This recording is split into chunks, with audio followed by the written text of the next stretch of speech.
दर्शकगण, श्रोतागण, भाई और बहनों, मातृशक्ति को नमन। चैनल 24+ न्यूज के खास विशेष मनमोहक, मन को लुभाने वाला, मन को अच्छा लगने वाला, बुद्धि को अच्छा लगने वाला, हमें प्रतिदिन नए नए टिप्स देने वाला, हमारा विकास करने वाला पुनरुत्थान कार्यक्रम में आप सभी का हार्दिक स्वागत है, अभिनंदन है, सत्कार है। पुनरुत्थान कार्यक्रम में प्रतिदिन हम नए नए विषयों के साथ में प्रवेश करते हैं। वो विषय धर्म, दर्शन, शिक्षा, योग और लाइफ स्टाइल, किस तरीके से जीवन को जीना है, विद्यार्थियों के लिए, महिलाओं के लिए और सीनियर सिटीजन्स के लिए, बच्चों के लिए, सभी तरह के एपिसोड्स जो है पुनरुत्थान कार्यक्रम में प्रस्तुत किए जाते हैं। इसी क्रम के अंदर आज अवेयरनेस पैदा करने का एक विशाल विषय हम आपके सामने प्रस्तुत करने जा रहे हैं। तो आज का विषय है जागो फिर एक बार। भाई और बहनों, दर्शकगण, श्रोतागण, ये अवेयरनेस का विषय है। आपने टीवी के अंदर एड देखे होंगे कि जागो ग्राहक जागो। ये किस लिए दिया जाता है कि ग्राहकों को अवेयरनेस कराने के लिए कि आपके क्या राइट्स है। जब आप कोई परचेजिंग करने के लिए जाते हैं तो आपके परचेजिंग के लिए क्या क्या राइट्स है और ग्राहक के संविधान के अंदर क्या राइट्स है, सभी तरह की बातों की अवेयरनेस कराने के लिए ये बताया जाता है। तो आज का पूरा विषय जो है वो अवेयरनेस से जुड़ा हुआ है। भाई और बहनों, दर्शकगण, श्रोतागण, जो मनुष्य का सबसे बड़ा दुश्मन है वो आलस्य है। आलस्य के लिए कहा गया है कि आलस्याणाम शरीरस्थो महान रिपु। इस शरीर का सबसे बड़ा शत्रु है वो आलस्य है। आलस्य करने वाला विकास नहीं कर पाता है और सारा समय उसी के अंदर गंवा देता है। और जो लोग पुरुषार्थी होते हैं वो पुरुषार्थ के बल पर बहुत आगे बढ़ जाते हैं। भारतीय संस्कृति पुरुषार्थ प्रधान संस्कृति है और पुरुषार्थ करने से व्यक्ति अपने भाग्य की रेखाएं भी बदल सकता है, क्योंकि मनुष्य के हाथ के अंदर पुरुषार्थ है। पुरुषार्थ भी कैसा होना चाहिए? निष्काम कर्म करो, या कर्म का अर्थ है पुरुषार्थ करो, लेकिन ऐसा पुरुषार्थ करो कि फल की इच्छा मत करो। पहले से बता दिया जाता है कि फल की इच्छा नहीं करने से क्या होता है कि हम डट करके मेहनत करते हैं, डट करके पुरुषार्थ करते हैं, हमेशा हमें अच्छे रिजल्ट मिलेंगे ही, पर मान लिया कुछ परिस्थितिवश, कुछ भाग्यवश, कुछ कमी रहने जाने की वजह से हमको वांछित फल नहीं मिलता है तो हम दुखी हो जाते हैं, डिप्रेस हो जाते हैं, चिंता में पड़ जाते हैं। उस चिंता को, उस अशांति को और उस दुख को झेलने के लिए जो हमें फल की इच्छा नहीं करनी चाहिए, ऐसा गीता में भगवान श्री कृष्ण ने कहा है। तो भाई और बहनों, दर्शकगण, श्रोतागण, पुरुषार्थ की बात चल रही है और पुरुषार्थ है एक बीज बोने के समान है। हम खेती करते हैं तो पहले बीजों का चयन करते हैं कि कौन सी चीज की हमें खेती करनी है। अगर गेहूं की खेती करनी है तो गेहूं के बीज बोए जाते हैं, चावल की खेती करनी होती है तो चावल के बीज बोए जाते हैं। जिस तरह की फसल हम चाहते हैं वैसे बीज बोए जाते हैं। और ये जो बीज बोना है, जो चयन करना है, ये पुरुषार्थ है। और once you have sown the seed, you are not free. Whatever effect you will get is all depend upon your karmas, depend upon the things, how the situation takes place. व्यक्ति के हाथ के अंदर जो है पुरुषार्थ करना है, व्यक्ति के हाथ में बीज बोना है। और एक बार जब बीज बो दिया तो कैसा फल देगा उसका मनुष्य के हाथ के अंदर कोई भी वह नहीं है, वह फ्री नहीं है वो प्राप्त करने के लिए।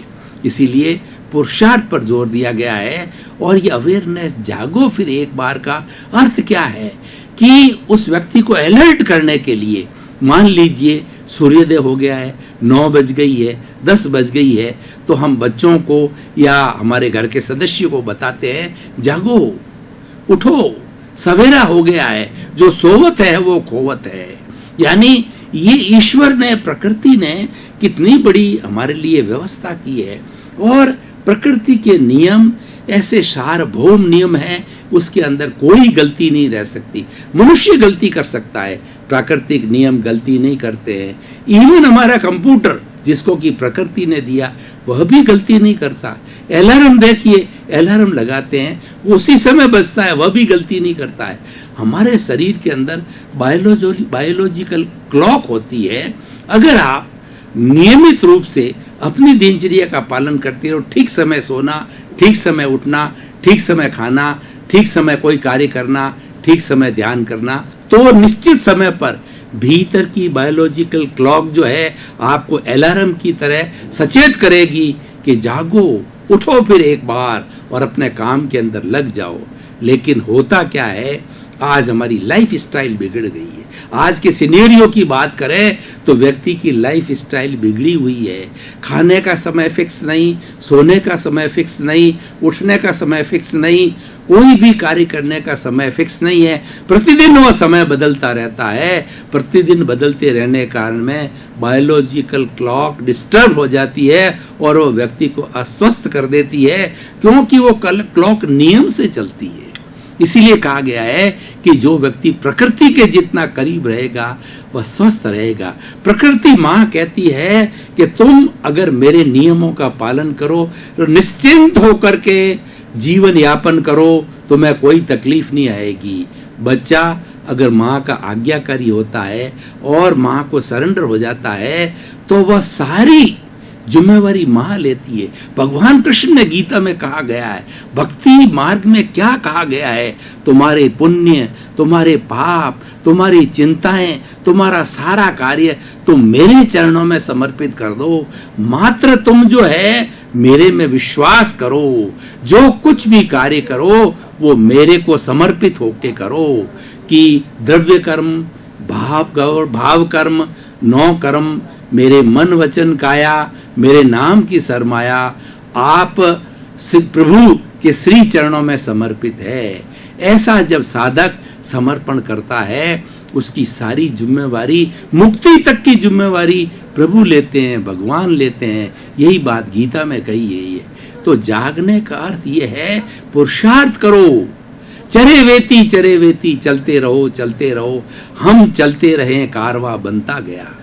जो व्यक्ति पुरुषार्थी होते हैं और कदम चला देते हैं, एक कदम चलाने के पीछे असंख्य कदम उनके साथ हो जाते हैं।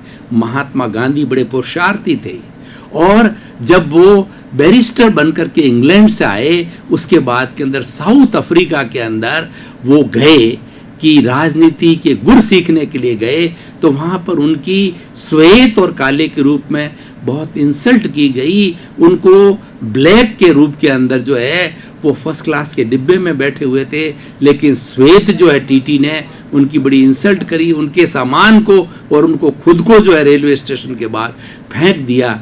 तो उनके मन के अंदर एक तड़प जागी कि मैं भी, जो मेरे देश के अंदर जो गोरे लोग शासन करते हैं उनसे मैं स्वराज्य प्राप्त करूंगा, मेरे देश के लोगों को गुलामी की बेड़ियों जंजीरों से मुक्त करूंगा। और उनके संकल्प ने ही जो है वह सत्याग्रह, सर्वोदय, अंत्योदय, दांडी यात्रा, नमक छोड़ो आंदोलन, कितना कितना उन्होंने सेक्रीफाइस किया।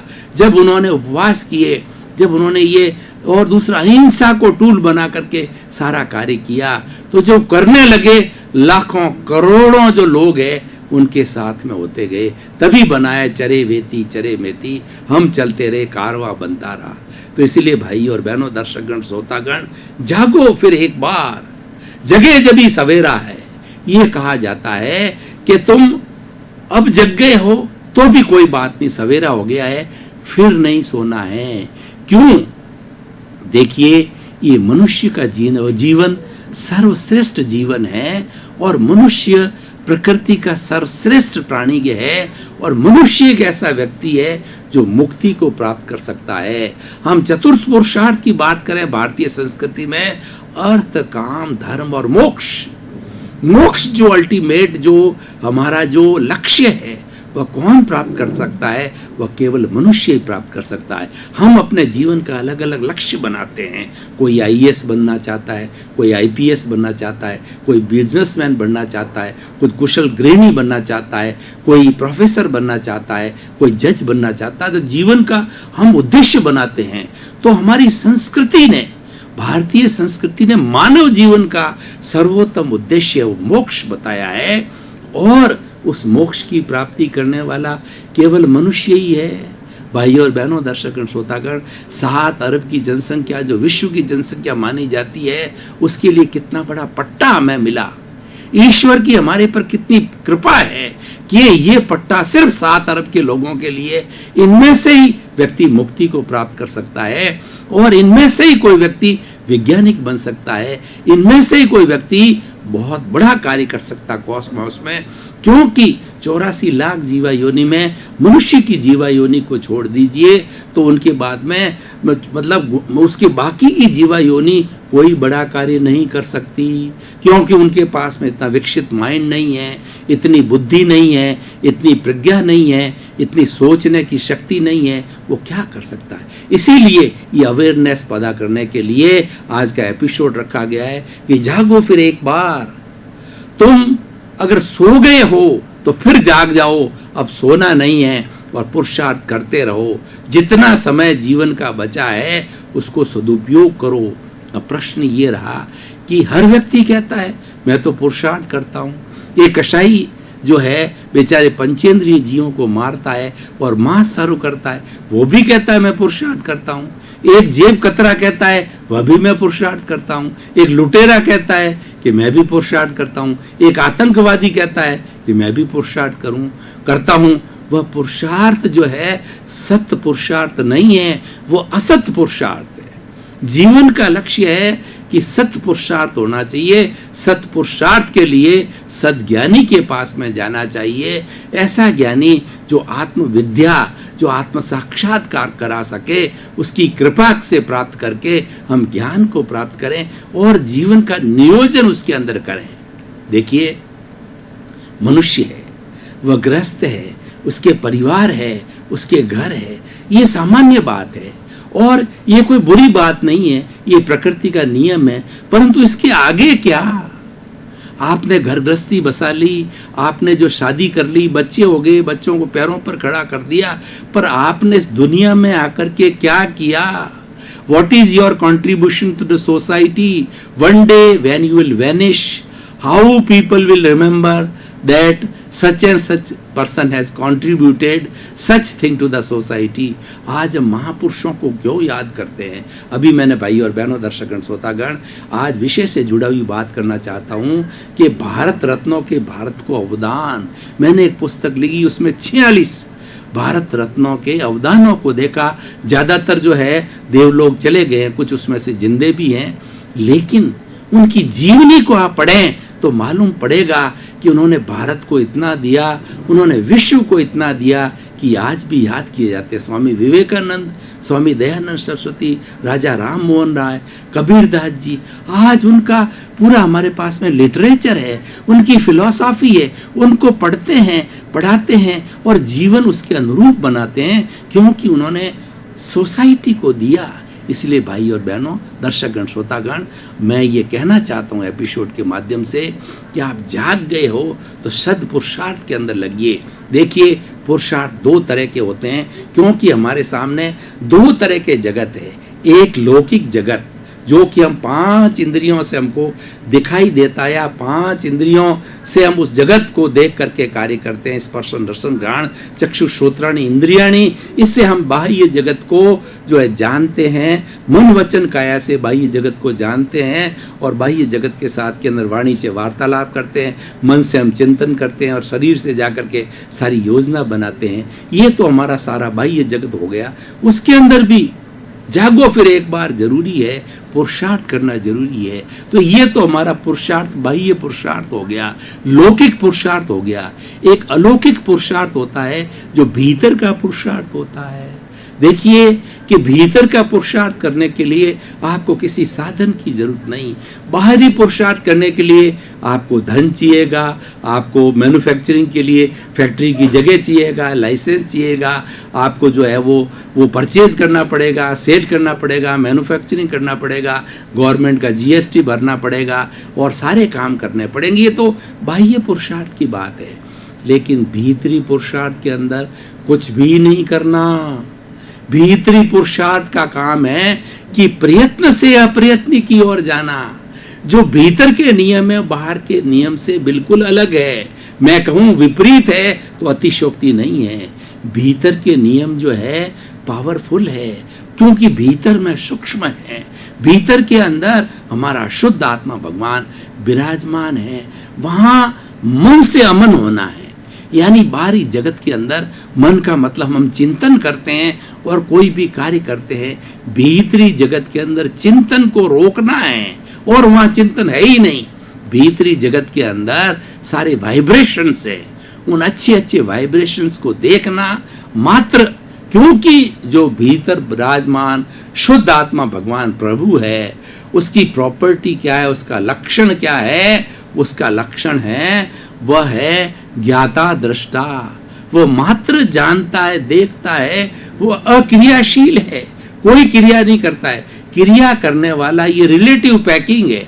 ये सोवन राज नाम का जो पैकिंग है, जो रिलेटिव है, यह क्रिया करता है, क्योंकि मन वचन काया इसके पास में है। लेकिन इसको गाइड करने वाला जो भीतर विराजमान प्रभु है, भगवान है, ईश्वर है, शुद्ध आत्मा भगवान, जो सब में एक सा है। 84 लाख जीवा योनि के प्राणियों सब में एक सा है। ये उसकी बड़ी विशेषता है। वो अनंत ज्ञान वाला है, वो अनंत दर्शन वाला है, वो अनंत शक्ति वाला है और अनंत सुख का धाम है। जो मोक्ष की मैंने बात की, वो घूम फिर करके बात यहीं आ गई कि वो उसका लक्षण किस में है? वो लक्षण शुद्ध आत्मा भगवान में। तो भाई और बहनों, दर्शकगण, श्रोतागण, पुनरुत्थान कार्यक्रम हमेशा निष्कर्ष की बात करता है, सोशल यूटिलिटी की बात करता है, रिलीवेंस की बात करता है, प्रासंगिकता की बात करता है कि जो अवेयरनेस की हम बात कर रहे हैं उससे व्यक्ति को क्या फायदा होगा, समाज को क्या फायदा होगा और मानव जाति को क्या फायदा होगा, और आगे बढ़ूं तो चराचर जगत में 84 लाख जीवा योनि को क्या फायदा होगा। बहुत बड़ा फायदा होगा। अगर व्यक्ति शत पुरुषार्थ करता है तो वह सर्वश्रेष्ठ प्राणी बन जाता है। विश्व का ऐसा कोई कार्य नहीं है जो मनुष्य नहीं कर पाता है, और हम चाहते भी यही हैं कि हम विश्व के नंबर 1 व्यक्ति बने। तो विश्व का नंबर 1 व्यक्ति कब बनेगा? कि वो शत पुरुषार्थ करे, प्राप्त मन वचन काया से जगत के किसी प्राणी को किंचित मात्र भी दुख न हो, दुख न हो, दुख न हो। हे ईश्वर, मुझे ऐसी जागृति दो, मुझे ऐसी शक्ति दो। देखिए, सबसे बड़ा काम क्या है कि प्राणी मात्र को कष्ट न देना। ये सबसे बड़ा कार्य है, ये सबसे बड़ी सेवा है, और ये जो व्यक्ति इसको प्राप्त कर लेता है वो विश्व का महान व्यक्ति होता है। तो भाई और बहनों, दर्शकगण, श्रोतागण, हमारे सामने हमारा लक्ष्य है, हमारा एम है, और उसके बाद के अंदर हमारे पास से मेथोडोलॉजी मिल गई हमें कि जागो फिर एक बार, चरे वेती, जब जाग गए हो तो सो मत, पुरुषार्थ करो। अगर आपको बाहरी जगत के अंदर विकास करना है तो आप चलते रहो, चलते रहो, चलते रहो, और भीतरी जगत के अंदर विकास करना है तो अपने दोषों को देखते रहो। भीतर अनंत अनंत जन्मों के दोष जो है भरे पड़े हैं, उन दोषों को देखते जाइए। देखना ही नहीं है, धोना है। मैं 4 तरह की उसकी प्रक्रिया, जो शत पुरुषार्थ की बात कहता हूं, 4 तरह की प्रक्रिया देता हूं, क्योंकि पुनरुत्थान कार्यक्रम जो है वो सिद्धांत और action, theory and action, practical and theory दोनों के संतुलन में विश्वास करता है। एक तरफी कभी बात पुनरुत्थान में नहीं कही जाती है, दोनों का सामंजस्य बनाया जाता है। दर्शकगण, श्रोतागण, भाई और बहनों, आपका बहुत बहुत धन्यवाद। पुनरुत्थान कार्यक्रम आपकी वजह से प्रसिद्धि को प्राप्त कर रहा है, क्योंकि आप सजगता से इसको देखते हो, इसको समझते हो और जीवन में उतारते हो। पुनरुत्थान कार्यक्रम का हमारा मुख्य उद्देश्य है जगत कल्याण, जय जगत सर्वे भवन्तु सुखिनः सर्वे भवन्तु निरामया। इसी क्रम में आपका जीवन आनंदमय हो, मंगलमय हो, प्रेममय हो, पुरुषार्थ प्रधान हो और खूब समाज की आप सेवा करें। आपके प्रति मंगल भावना।